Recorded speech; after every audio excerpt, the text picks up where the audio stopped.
That's not a comic book. Now that's a comic book. So yeah, I've discovered a new way to do it. It involves actually using the thing that this is designed for. That's what these little bars are for, so that I can actually, you know, have the thing stand up and not have to try to hold it and angle it and work with my hands and all that stuff. Hi everyone, welcome to another episode of Comic Reviews. I'm C-Part2. Joining me today is Danny the Lizard. He apparently got scared by hearing his name called, so he crouched down a little bit. That's okay. Got just a couple of books to talk about today, only like 4 issues, but you know, we're going. I promised on Twitter that you should follow me on Twitter if you don't. Promised on Twitter when I announced that I was doing comic reviews today that there would be a preview for the upcoming Rotlop fan audio drama. This isn't like an official trailer or anything, though I am working on what I'm about to show you for a trailer. And I'm posting progress reports on the Rotlop fan audio drama as I go. Red, and yes, it is nice to have a small week after just getting bombarded last time. But yeah, I'm posting updates just periodically on Twitter or doing this. I'm giving weekly updates, I guess you could say. I'm getting, oh, he cuddled up, isn't he adorable? I'm getting a lot of the stuff back. There's only 2 or 3 characters that I'm waiting on stuff for, so that's really, really good. So give me a moment while I finagle around with technology, and I'll show you something I am working on for this. It's just a little animation, nothing huge, but I'm working on a trailer for the audio drama, and so there will be an animation to go along with that trailer. Ooh, man, it's gonna be an interesting episode of Comic Reviews. All right. So are you ready to have your mind blown? Start screen share. There's the infinite YouTube, Google Plus, whatever. All right. So here's the really basics of it. It's just the circle with the Green Lantern symbol. I'll take the wireframe shading off just so you get a little bit better of an idea. But let's go ahead and play the animation, shall we? This part's a little long without any audio, but that's okay, because it'll work once it's all together.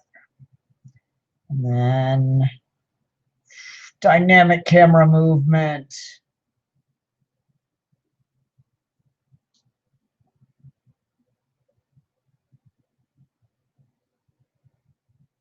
So there's the bare bones of the animation so far, but I've been working on some stuff that I haven't messed around with too much yet.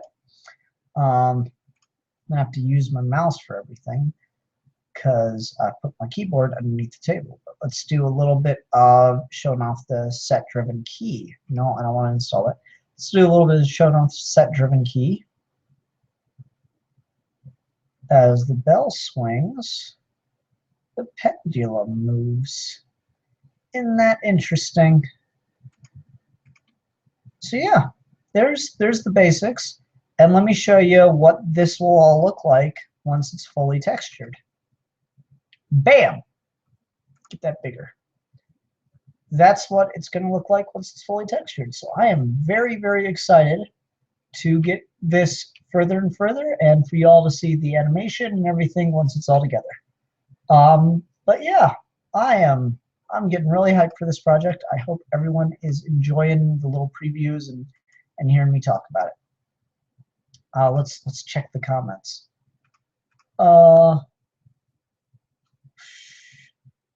Thank you.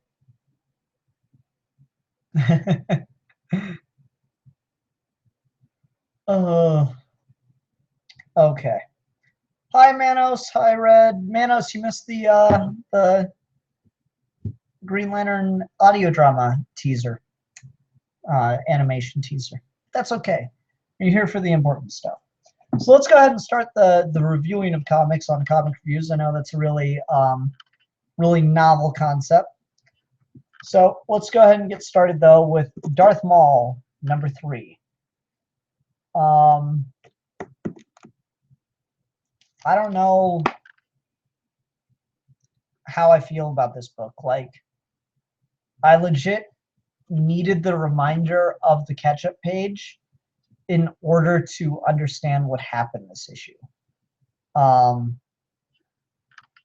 Like, I completely...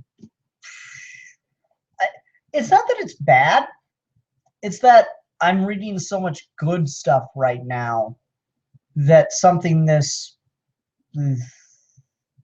just kind of rolled right over me and didn't really do much for me. I'm gonna start. We're gonna go page by page from now on. I'm kind of confused. I'm gonna start by reading something from the catch-up page that I found really odd. All right, you ready?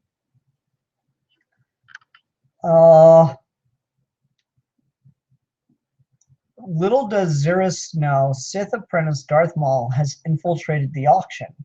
With a group of bounty hunters, including Cad Bane and Aurora Singh, Maul plans on purchasing or kidnapping the Padawan.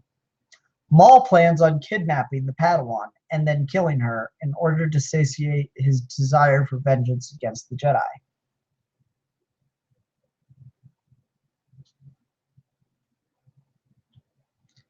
Maul plans on purchasing or kidnapping the Padawan, period. Maul plans on kidnapping the Padawan, comma, blah, blah, blah, blah, blah. How do you screw up the damn catch-up page? Let's see here. Heather Antos, the assistant editor, and Jordan D. White, the editor, or possibly C.B. Cebulski, executive editor, or Axel Alonso, the editor-in-chief, one y'all ain't doing your job. Or collectively, all of y'all. That was like really funny. Just right away, I noticed a mistake. Luckily, the rest of the book doesn't have a bunch of weird mistakes like that. So, you know, whatevs. Reading through this, though, again, it's not bad. It is. It just is, right?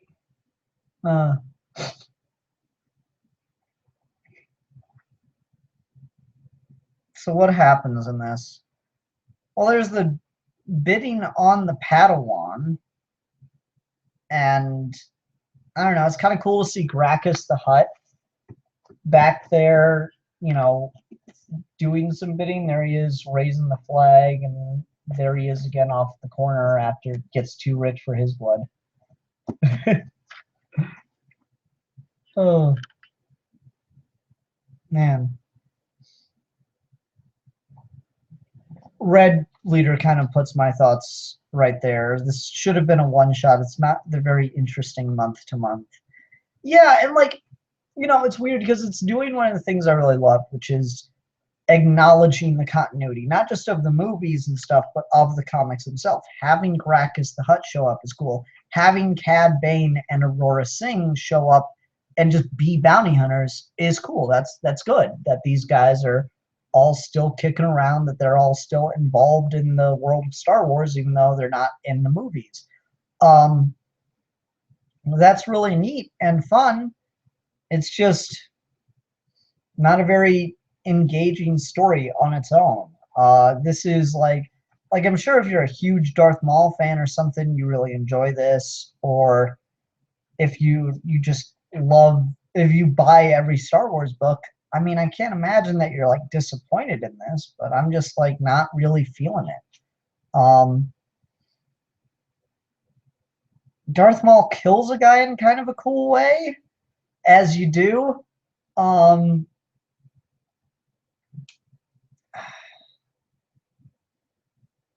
So like there's a guy that he's about to fight, and he wants to hide that he's a Force user and everything, so he uses the Force in like subtle ways, and he wraps his cloak around the guy's head and then is using the Force in such a way that no one can see it, but he is suffocating the guy with his cloak. That's cool. I like that. it's just the beat to beat of this is so uninteresting or cliche. I don't know.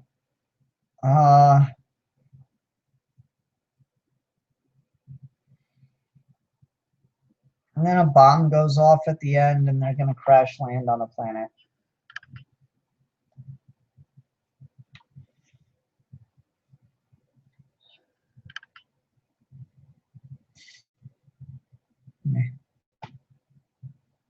It's just okay. It's like, it is so fundamentally passable. That's all I have to say about that. It's certainly not the worst thing I read ever, but could it be better? Yes. Okay, Batman Beyond, number 7. First of all, awful cover. Awful cover. Awful cover. I hate that we have a cover which I'm pretty sure that's supposed to be Max. Correct me if I'm wrong, but I am pretty damn certain that's supposed to be Max. In a very romantic pose with Terry McGinnis. This pisses me off.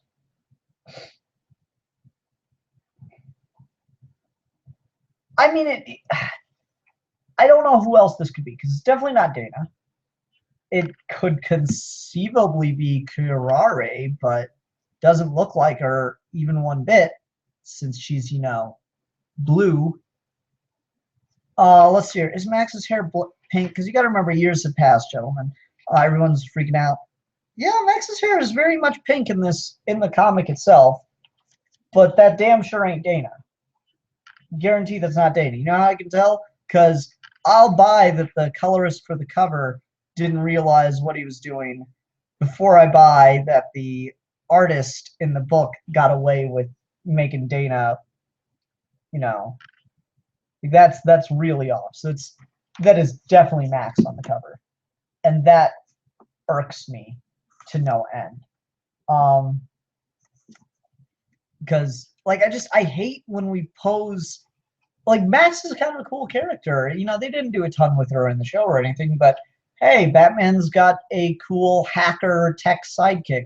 She was kind of Lucius Fox proper, the way Batman Begins and stuff used Lucius Fox before anything else used Lucius Fox in that manner. QRA? Whatever. That's what I said, QRA. QRA? QRN? But seriously though, that's not their relationship, and just that cover, that bothers me.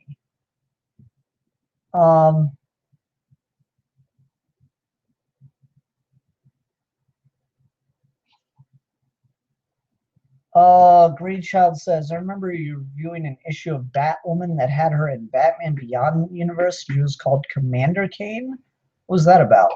I don't believe that was in Batman Beyond universe. I believe that was just the first issue of Batwoman Rebirth, or Batwoman Rebirth #1. Then there's the main Batwoman title that has its own #1. And that just teased her in the future, not necessarily Batman Beyond timeline. But anyway, so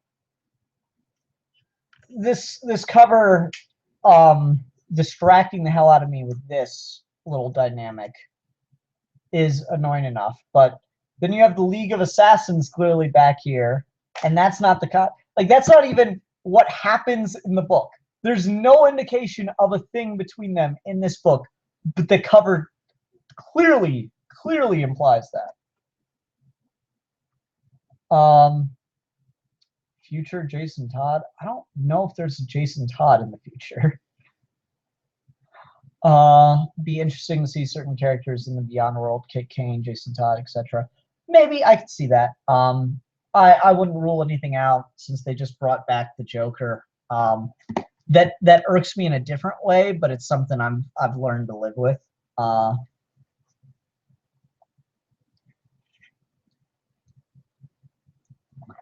Anyway, so the story arc is called Rise of the Demon. And to no one's surprise, at the end, we get what might be Ra's al Ghul, even though that's clearly a mask. So, could be anybody. Maybe Talia. In the Batman Beyond continuity, Ra's put his mind into Talia's body, so it is entirely possible it is Talia with Raz's mind. Great Child is talking about Damian Wayne. There's an interesting. I really like this. This is a really cool 2-page spread where Bruce is thinking about his life and what he has led to, and he thinks about all the Robins, including the new Bat Boy, I guess you'd call him. I don't even know what. I'm not reading All-Star because screw that noise. So I don't even know what's going on with this guy, but yeah. Anyway, so it's like this is just an interesting little thought bubble as Bruce thinks about his career and turning to, you know, these kids as he started to think about legacy. And he's like thinking about this as he's talking to his parents, like looking at their photo and thinking to them rather. But most of all, Damien, your grandson, I wish he could have known you. Things might have turned out better between us. So I went back to working alone until the most human condition of all stopped me, old age. Any plan for a successor had dissipated years earlier. Batman was done, or so I thought, until the night Terry McGinnis walked in.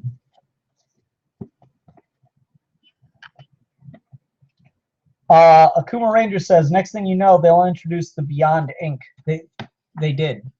In the first volume of the New 52, Batman Beyond, Dick Grayson is heavily involved in that story arc and very clearly says, I worked as a member of Batman Inc. That is a very particular moment I remember from that run. Because they're playing fast and loose with whether or not it's in continuity. Kind of like this, by throwing in Damien and Batboy. I'm going to keep calling him Batboy until they give me something else.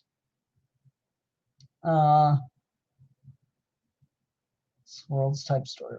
Part of the main universe and stuff happened, but there was a convergent point. That's just my thoughts. And it's possible that it's like kind of an alternate timeline kind of thing. They're also teasing the idea that Max will be Terry's Robin. Terry's kid, or Matt will be Terry's Robin. Terry's younger brother. Terry's kid brother Matt, young, full of fire, reminds me of, no, don't go there. I like that as Bruce's internal monologue. He can't help but think of how to mold people. And so, yeah, I'm not a Robin fan, but I would love to see Matt become a Robin. I think that could be really cool to do Robin Beyond. I'd be down for that. We'll see how it goes. Terry, though, having just, you know, gotten out of this really awful situation of being brainwashed and stuff for months, possibly even years, is having a hard time not, you mean Matt. Manos, you mean Matt. I made the same mistake. Max, Matt, whatever.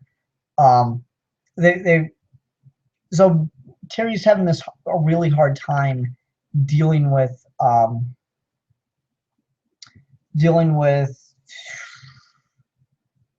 how to have a life and be Batman, since he just had the experience of having it all taken away from him. And so he doesn't, even though the bat signal is literally there calling for him, he doesn't want to go do it. He wants to spend time with Dana. And he's like, I'm afraid I'll go nuts if I'm Batman forever. And so Bruce tries to call him since he's ignoring the bat signal. And he's like, not now, chart my own life. He's being ignored, or he's ignoring all these calls. But then they send Dana a picture of what's happening. and it's Barbara Gordon and Curare. Goddamn, fuck, whatever her fucking name is, blue bitch, blue ninja chick, fighting for their lives against the League of Assassins, and Terry just immediately feels guilty and goes into help. And we get, a cool fight scene. I don't care what anyone says. I still love the new costume design. It's really cool, though we are teasing that it's probably going to go away. Personally, I hope not. Man, it's like glowing and shit, guys. That's neat. Red he does, but he doesn't. Terry wasn't wearing it at the time. But yeah, Terry goes in and starts fighting in the bat suit, and Bruce's like, that suit, where did it come from? We found it in your vault, Mr. Wayne. It's a prototype, right? Never to be worn by anyone ever again. And then as Terry's fighting, he's getting like really violent. Like he's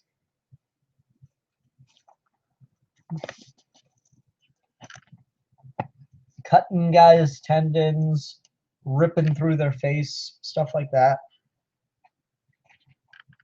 And even Barbara notices. She's like, Terry, you're going too far.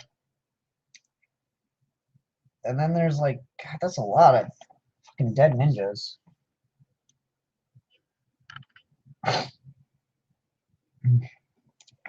I really like the Tron look. I don't care what anyone says. I really like the Tron look. It is. Making it glow just makes it look more like Tron, and thus makes me enjoy it more. And then we get the speech arousal goal. So, Matthew Bennett asks, does this suit have bat nipples on it? And unfortunately, no. That is the only thing that could make it better. And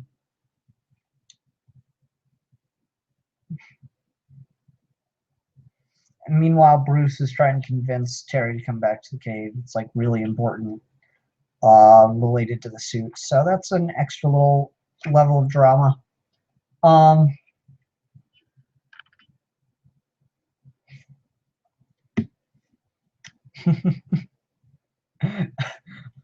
Fred Leader asks an important question. Would the bat nipples glow? And yes is the answer. Then Catwoman Beyond can't rub his nipples. William really drops the ball as Batman. Exactly. God damn it, Terry. Get the bat nipples. Get your shit together, Terry. First, you don't respond to the bat signal. Now you're not letting your nipples be rubbed. What the fuck?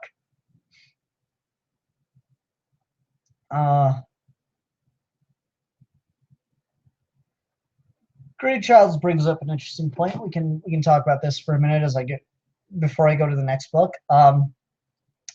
Something that keeps me from getting into US comics is that they seem like characters progress whenever a new story needs to happen. That is definitely a thing. That is very unfortunately definitely a thing. It's my biggest problem with it's one of my biggest problems with Snyder's run on Batman, the New 52. We just did all this character growth for Batman in Morrison's run, and we take him right back to square number one, and Snyder just takes him through the same emotional journey, and it's really annoying. And that does get really frustrating. This is why a lot of people, I feel, follow writers as opposed to following characters.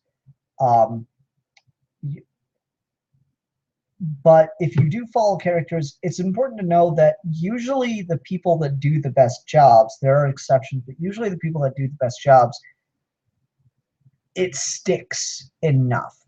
Like, there's always reboots and stuff getting back to the status quo. That part's more or less unavoidable, but there tends to be a good through line of keeping characters having, gone through things. And then sometimes there's not. It's just an annoying thing. I think part of it's just what comics are. Like, you're allowed to make changes to the continuity and to move and evolve things with a character. But at the end of the day, people are buying that character. People want to know that character's adventures for a very specific purpose because they have an X, Y, and Z that works for them. And taking that away from new readers might not be okay. So there is a reasonable argument for status quo progressions. Like, you want to read, you on some level want to read American comics. Like, let's just say you want to read Batman, but part of what's keeping you away from reading Batman is, well, I don't want to just get invested in everything and then have it go back to square one. But at the same time, would you really want to be reading Batman if, like, Jean-Paul Valley was still Batman? Would you want to be reading Batman if you, like, everything about Batman Inc. was still in continuity? It was still like a functioning, working thing and directly affected every issue of every story? I mean, I'd certainly enjoy that side of things. I wouldn't enjoy the Jean-Paul Valley. I wouldn't want Dick Grayson to be Batman. I wouldn't have much interest in reading that. So there's a scale to it. You have to appreciate the idea of new people coming into it and it not being written just for the diehards. And so there's this kind of, not finality, there's this kind of in the moment. Love it for what it is at the time that it is. Realize that the way comics just work is there is progression and regression, and it is cyclical. Ultimately, everything, 90% of the time, everything goes back to the status quo. The more popular the character is, the more likely it's going to go back to the original status quo at some point in time. This is like why I didn't get upset like a lot of other people did. Manos maybe still be here, and he can attest to it. I didn't get too upset about the whole Brian Azzarello Wonder Woman run and what it did to the Amazons and what it did to change her origin, because on a level, I understood, yeah, eventually someone's going to go just take it back to square one, where she is actually made of clay and she is not the daughter of the gods, and the Amazons did not go and sleep with sailors and then kill them to make babies. I know that they were not going to keep that forever. But for what it was during the time that it was, I enjoyed it, and I enjoyed things, not that specifically too much, but I enjoyed a lot of the things around it, so I was able to get invested in that point in time. And then, of course, there are people who aren't able to get invested in a character at certain points in time. I sat through 5 years of Scott Snyder writing Batman that actively angered me every time I read it. I probably should have stopped reading it, but there was a whole other list of things related to that. So it's just one of those things. It's like comics work cyclically. Eventually it'll go back to the status quo. There's nothing you can do about that. So just prepare yourself for it. And if it starts to go in a direction you don't like when the creative team changes or whatever, it's totally understandable to jump off of a book.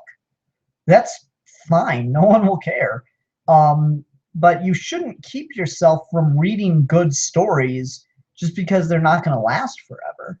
A story that goes on forever is a story that has to, at one point or another, either change drastically, which would alienate new people from getting into it, which would, by extension, be you, or it has to go back and thus not erase, but leave behind some of those progressions that they made. That's just the nature of comics, I feel. The reason I love something like Spirit Away is because, I'm not even going to try the name, because of the character's character arc. She's a totally different person in the end than she was at the start. Characters need to change and grow. Example, even after the stuff Charles Xavier and Tony Stark or any of the pro-Reg side has done, people still want to be around them. Civil War is a big example. Yeah, it's one of those things. I just feel it's part of the way they work. Something to consider then is to read creator-owned things. Creator-owned work will be over when it is over. That is finite. That is finite. Read Black Hammer. Read Black Hammer. There you go. That's going to be a limited thing.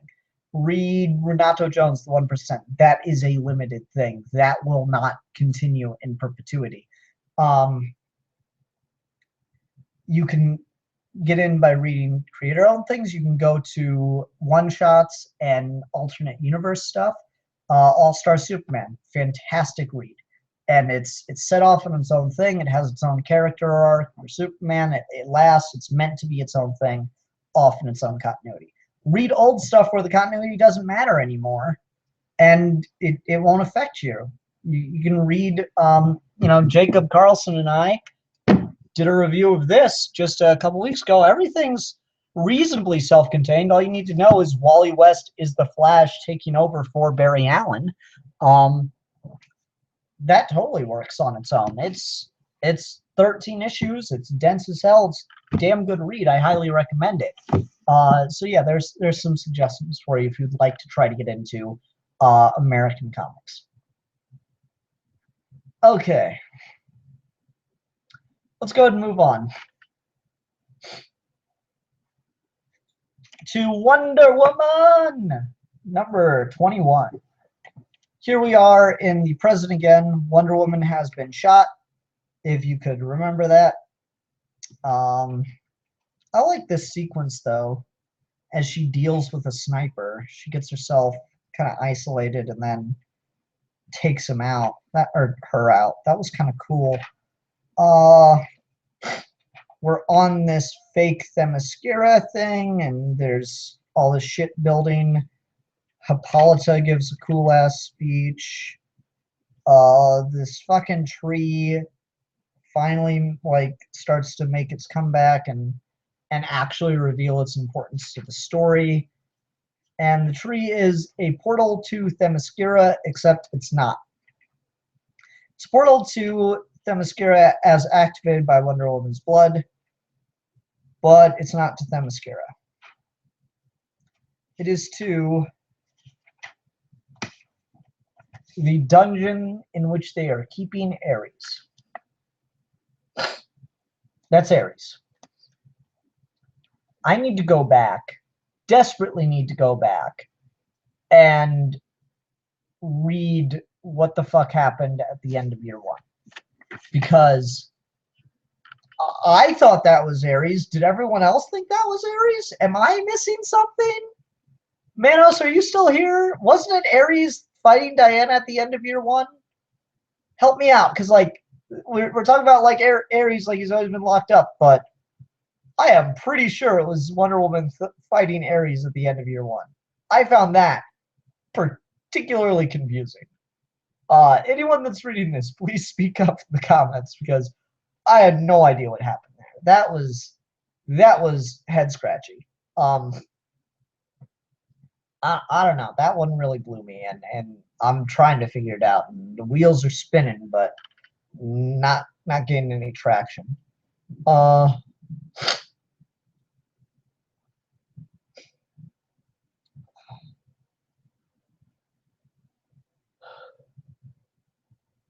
Red says maybe it was one of his henchmen. They didn't get it across well. Well, it's like they fucking used Ares' old character design from Rekka's original run. So that's really confusing. And he talks like he's fucking Ares in that, if I remember correctly. Would you all get mad at me if I went and got the comic and just fucking looked at it for a minute here? I'm gonna do that. I'm sorry. I know it's terrible fucking television, so to speak, but one sec. I'll give you something to entertain yourselves with while I'm gone. Come here, Danny. You gotta entertain the folks. Better entertain everybody. Come on, sit up. Fine. Danny is here to entertain you.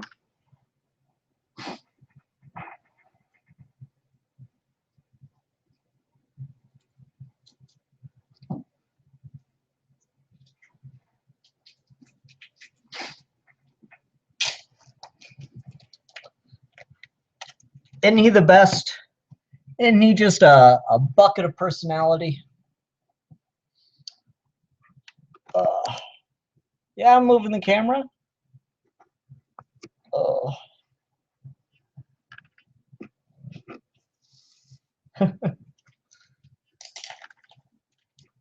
Okay. So here we go. Wonder Woman number 12. This feels thicker. That is significantly. Both these books $2.99. Shit.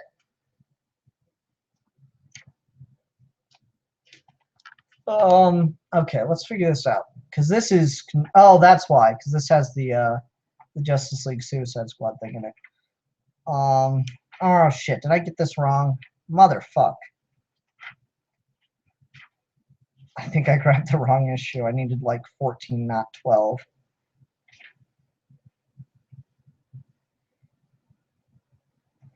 Okay, so here's what happens at the end of issue 12. Big explosion. Big explosion. Princess of the Amazons. I have been waiting eons to meet you. And this is like less than a year into her being Wonder Woman. Alright? The events of everything else have been taking place within that first year. Let me go grab issue 14 because of the way this fucking book numbers and works.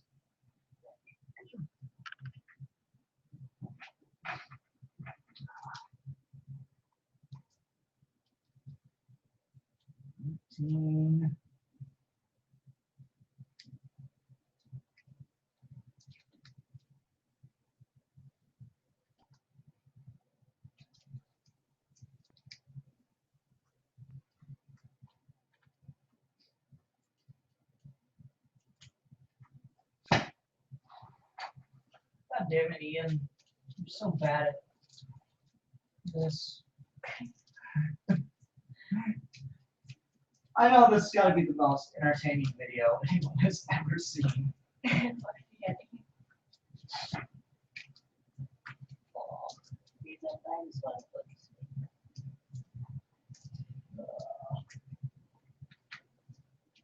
see the Amazons. Wonder Woman number 15, son of a bitch!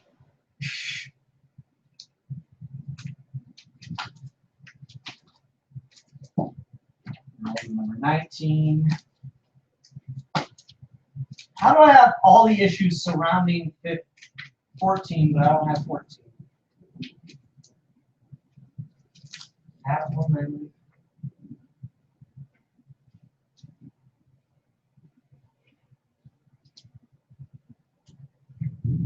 What the shit?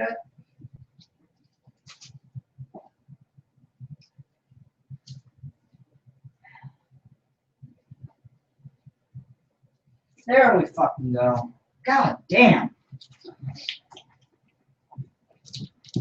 Fucking the worst reviewer ever. Okay, let's figure this shit out like a team.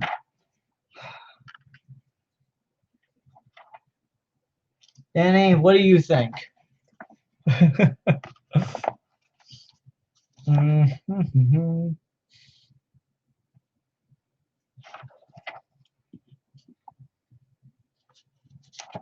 Okay, so this guy, who we believe to be Ares,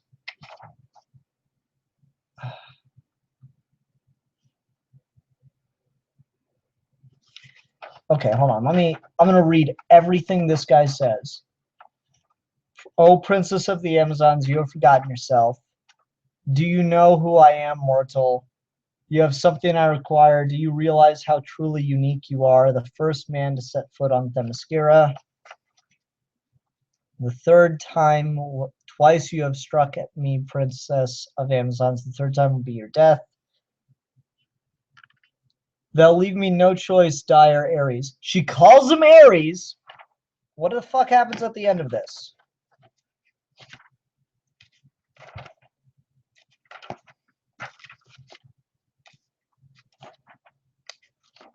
That's a big ass time skip. All right. Working there. Working. Okay.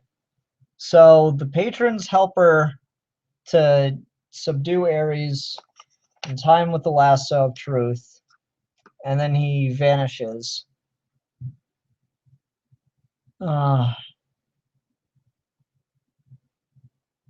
my shoulder, using her phone.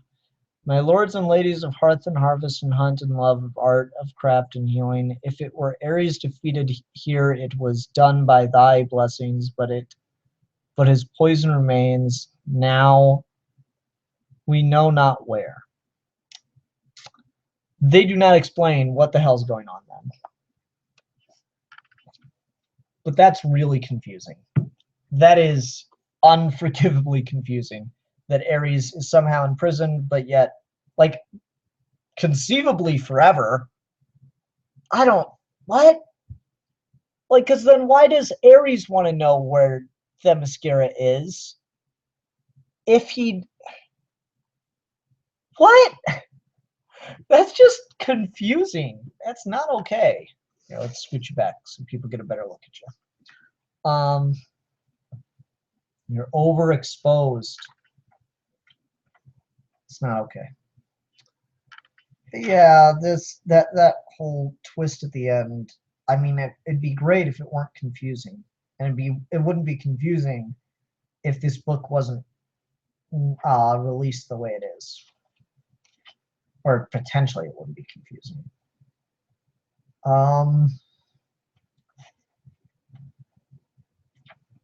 Otherwise, I mean, I really like this scene where they're in this hell, and this woman who's done all these terrible things just to get her daughter back, even though they're against Wonder Woman, says, I'm looking for my daughter. I did all this to find my daughter, and I'm here in this hellhole to find my daughter. And Wonder Woman says, we will seek her together, outstretches her hand, and they, you know, clasp hands to go look. That's really great. That is a good ass Wonder Woman scene. Everything else, just okay. What's not confusing is weird.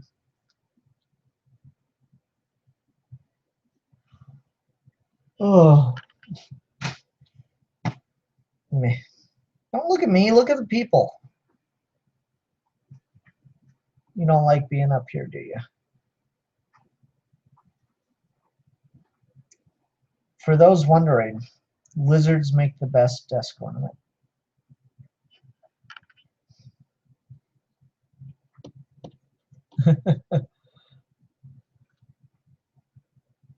Oh,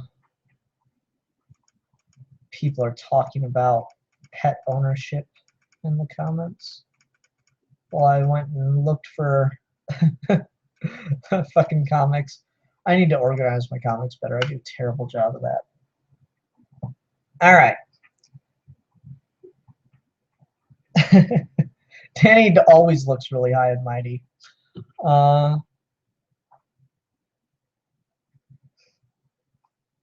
Okay, let's go ahead and move on to the final issue of the week, which is The Flash, number 21, with the lithographic cover.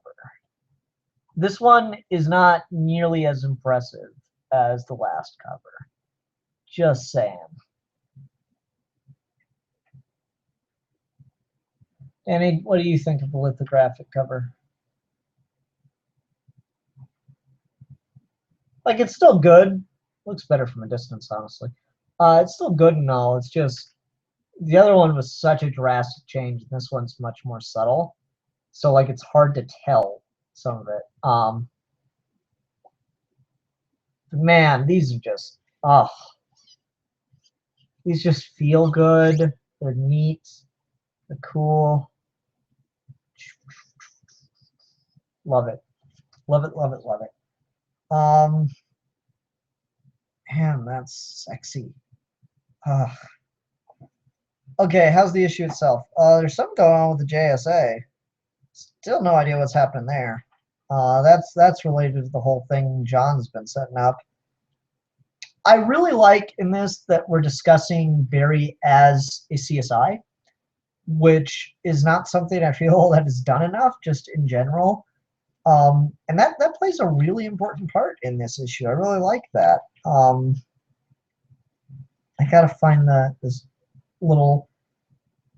Okay, here's the internal monologue that this was great. The day I joined the Justice League was the first time in my life I felt like I had real friends I could relate to. But whenever I talked forensics, I could see in their eyes that I might as well have been speaking another language. Except Bruce. We could talk about evidence for hours. I really like that detail because that is totally in Bruce's character, that he would be interested in the forensic side of things. So yeah, I really like that. Blah blah blah. Conversation about what the hell's going on with the button. Tad bit overwritten, but that's okay. Not that big a deal. They just really want to hammer home the point. More stuff teasing the JSA with Jay Garrick's helmet. I didn't realize Jay Garrick had been written completely out of continuity. That surprises the hell out of me. I didn't read much of the Universal stuff in New 52.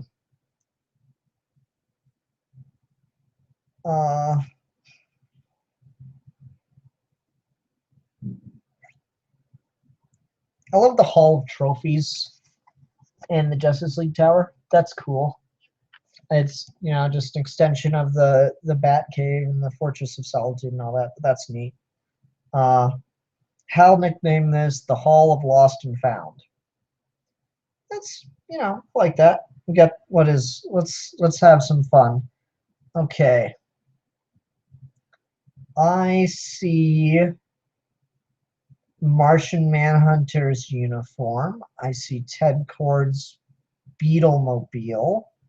I see Skeets.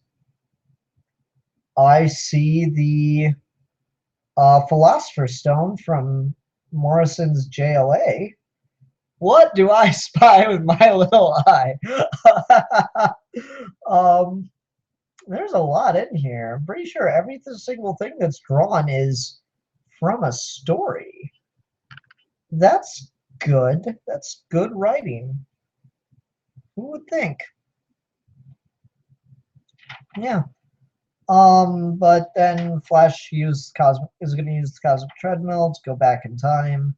Bruce says he gets to come with because he's Batman.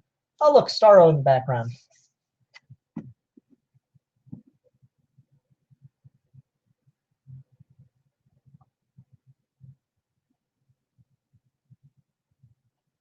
Is Ted the Blue Beetle again? I didn't know that. Maybe it's an old bug. Who knows? And it looks like a Green Lantern ring back there.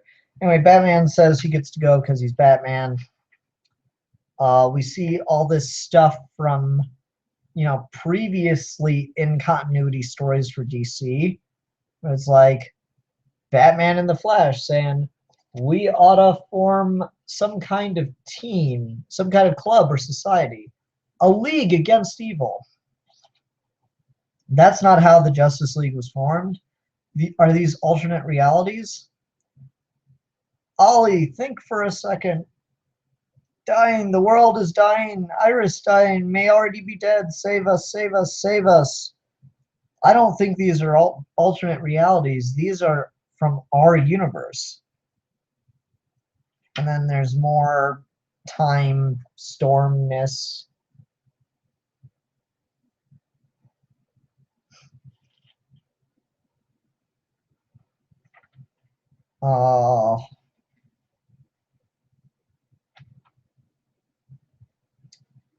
And they wake up in the Batcave,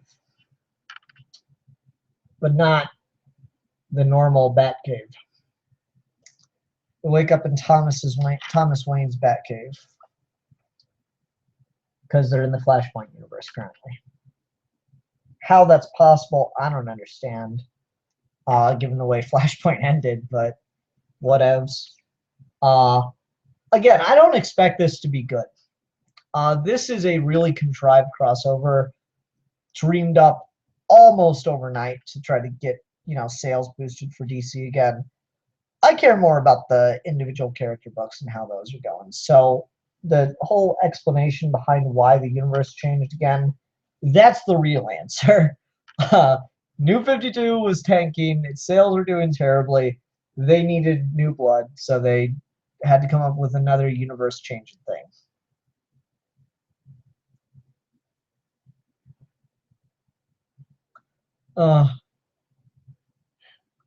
Hi, Haley. You're in the comments, but you're also back there. They can't see you wave. But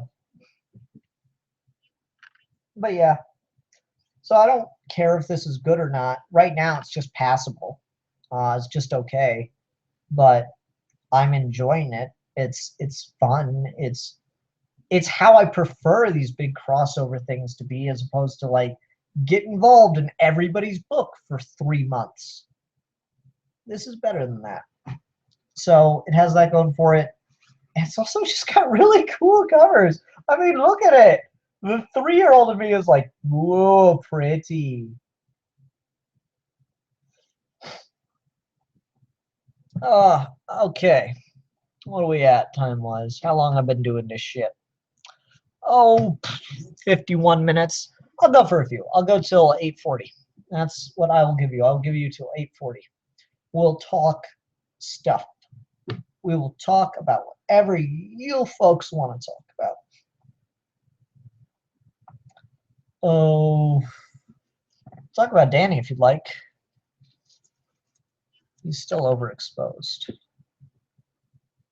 Maybe if I turn off that light, will it look shit? It doesn't look too bad. There we go. Say hi to the folks, Danny.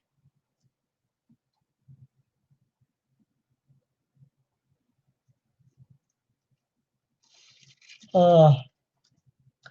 Hologron asks how the audio drama is going. Pretty good. It looks really bad, actually. The audio drama is going fairly well. Getting lines back from people, stuff like that, which is nice. That didn't help at all. Let's try this and have the light bounce off the wall. There we go. That looks much better.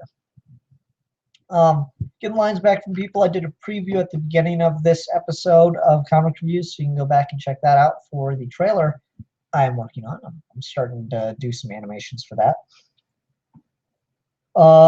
Red Leader says, so wait, the post-Flashpoint universe was fake and just an illusion or a meddled version of the original timeline? Yeah, I guess that's the idea. I don't think about it. Thoughts on Jeff Goldblum being cast in Jurassic World 2? I didn't really care for the first one that much. Ian Malcolm was the main character of the second one, so it's a little weird he hasn't been back in the franchise yet. I suppose this would be a good time with the military trying to use dinosaurs and stuff. It would make sense for him to get, involved and be outspoken against it. So.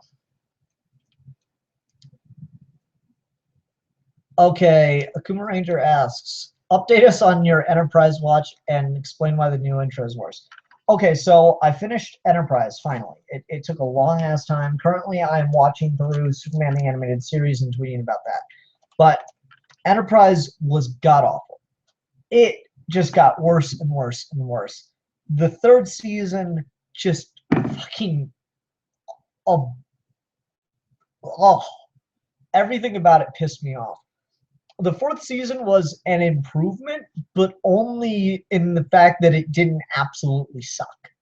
But what made the intro worse, they picked up the tempo and added a drums soundtrack. So not only was the intro god-awful beforehand, their idea to improve it was to fucking spice it up with drums, not just scrap the music for the intro. It was awful.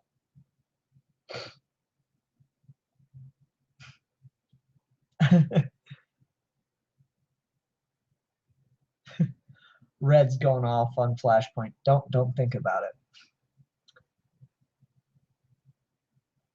Apparently, there's going to be an underwater fight scene between a submarine and an aquatic beast in Jurassic World 2. Cool.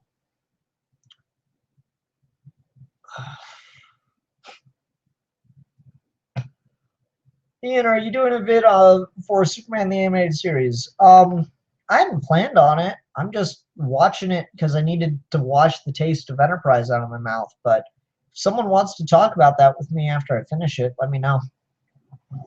I'd be game. I wasn't planning on doing anything on Geeky Gentleman or anything like that, but if someone's watched through it a lot or is familiar enough with it, they'd feel comfortable talking about it without having to rewatch it. I'd be down. Kuma Ranger says, how garbage was the Enterprise series finale? I mean, it kind of fixed things in that I can now pretend the whole thing was just a holodeck program that Riker was running. Otherwise, it's not as bad a finale as Voyager. It's a pretty underwhelming finale. They do like a time jump of like 10 years between the second to last episode and the last episode. It would be the fourth to last because the second to last and the third to last episodes are two-parter set in another universe. But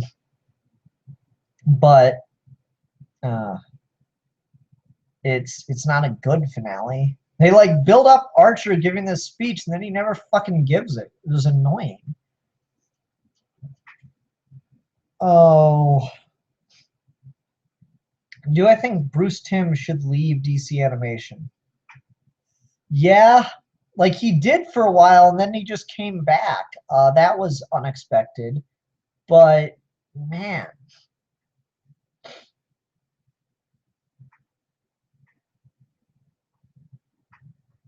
I feel like he's really out of ideas. Like I heard an interview where he was talking about Harley Quinn Batman, and I was like, God no.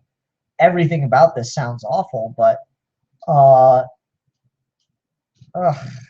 it was not a good idea. He seemed all excited for it, so I don't know. No thanks. It's not that he's bad. It's just I think he's run out of ideas. Ian, at what seems to be the brink of World War III, your thoughts? Smoke them if you got them. Any comic book writers you think should leave or take a break? Ooh, that's a hard one.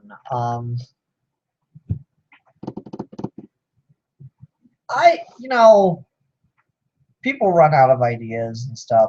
I'm happy that Scott Snyder left Batman. Like the main Batman title. I don't really need anyone to leave. Nothing that I'm reading right now is so bad that someone should leave it. So that's good. Oh, it's raining now. Really hard.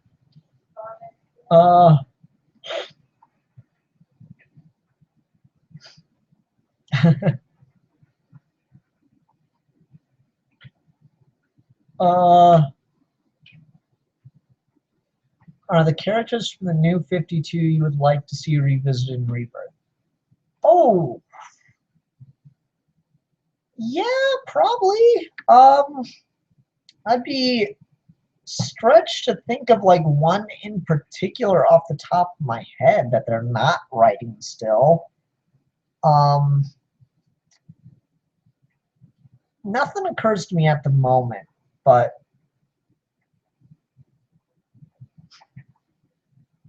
I'm sure there's someone that they like kind of dropped with New 52 that I would like to see more of. I mean, Jonah Hex, he hasn't had a series since early New 52, and I would really like him to be the to have his own book again. I loved All-Star Western at the beginning of New 52.